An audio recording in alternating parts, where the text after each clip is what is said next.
আসসালামু আলাইকুম রহমতুল্লাহি ওয়া বারাকাতুহু। আমার এই ভিডিওটি যেখান থেকে দেখছেন সবার কাছে একটাই অনুরোধ, আপনারা ভিডিওটি শেয়ার করে অন্যকে বোঝার জন্য, শোনার জন্য, দেখার জন্য সুযোগ করে দিবেন। লাইক করবেন, কমেন্ট করবেন।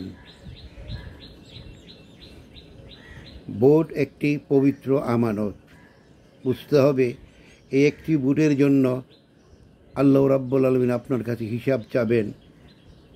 ওই কিয়ামত দিবসে যেদিন হাসরের মাঠে দাঁড়াবেন, আপনাকে এই ভোটটির সম্বন্ধে প্রশ্ন করা হবে যে তোমার এই ক্ষমতাটি তুমি কার কাছে প্রয়োগ করেছিলেন। নেতা নির্বাচন করতে গেলে আপনাকে এই দিকগুলি বিবেচনা করেই আপনার ভোটটি প্রয়োগ করতে হবে, নতুবা আপনি ভোটদান থেকে বিরত থাকবেন, অন্ততপক্ষে পরকালে মুক্তির জন্য। একজন নেতা নির্বাচন করতে গেলে নেতার মাঝে যেই বিষয়গুলি আপনি বিবেচনা করতে হবে, প্রথমত দেখবেন যিনি নেতা তিনি ধর্মের প্রতি অনুগত কিনা, মসজিদগামী কিনা, নামাজ পড়ে কিনা, ধর্মের প্রতি তার ভালোবাসা মহব্বত আছে কিনা। দ্বিতীয়ত দেখবেন সে মৃদুবয়ী কিনা, সে অল্পতে তুষ্ট কিনা, সে কোনো ব্যবসার সাথে জড়িত থাকে না। কোম্পানির বিভিন্ন ব্যবসার সাথে যদি জড়িত থাকে তাহলে সে বুঝতে হবে সে ব্যবসায়ী নেতা, সে আপনার কোনো উপকার করতে পারবে না। 3 নম্বর, সে মিথ্যা কথা বলে কিনা। নেতার চরিত্র এমন হতে হবে, কেউ যদি ওনার কাছে কোনো কাজের জন্য আসে, করতে না পারলে সরাসরি বলবে ভাই এটা এই কারণে করা যাবে না, মিথ্যা আশ্বাস দিয়ে লোককে ঘোরাবে না।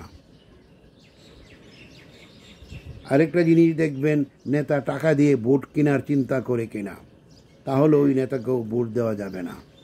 আপনি যদি সঠিক নেতা নির্বাচন করতে না পারেন তাহলে আপনার কাজটাও সঠিক হবে না। আল্লাহ রাব্বুল আলামিন বলেন, তোমরা যখন আমার দিন হতে, আমার পথ হতে দূরে সরে যাবে, আমি তোমাদের জন্য ওই জালিম নেতাই নির্ধারণ করে দেব, কারণ তোমরা নিজেরাই জালিম হয়েছ, তোমাদের জন্য জালিম নেতারই প্রযোজ্য। কাজেই পবিত্র ভোট আমানতখানা সঠিক জায়গায় সঠিকভাবে দেওয়ার চেষ্টা করুন, তাহলে আপনি পরকালে মুক্তি পাবেন। নতুবা দেখা যাবে একটি ভোটের জন্য আপনাকে পরকালে আল্লাহর কাছে জবাবদিহি করতে হবে। তাই আমরা নেতা নির্বাচন করার আগে এই দিকগুলি বিবেচনা করে যেন নেতা নির্বাচন করি, ভোট প্রয়োগ করি।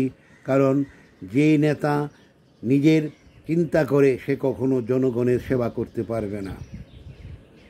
কারণ নেতা হওয়া মানেই হলো নিজের সব কিছু বিলিয়ে দেওয়া জনসাধারণের জন্য, নিজের কিছুই থাকবে না। আশা করি আমার কথাগুলি আপনাদের কাছে মনোমতো হলে সবাইকে শেয়ার করে দিবেন এবং বোঝার জন্য। আসসালামু আলাইকুম রহমতুল্লাহ ওয়া বারাকাতুহু।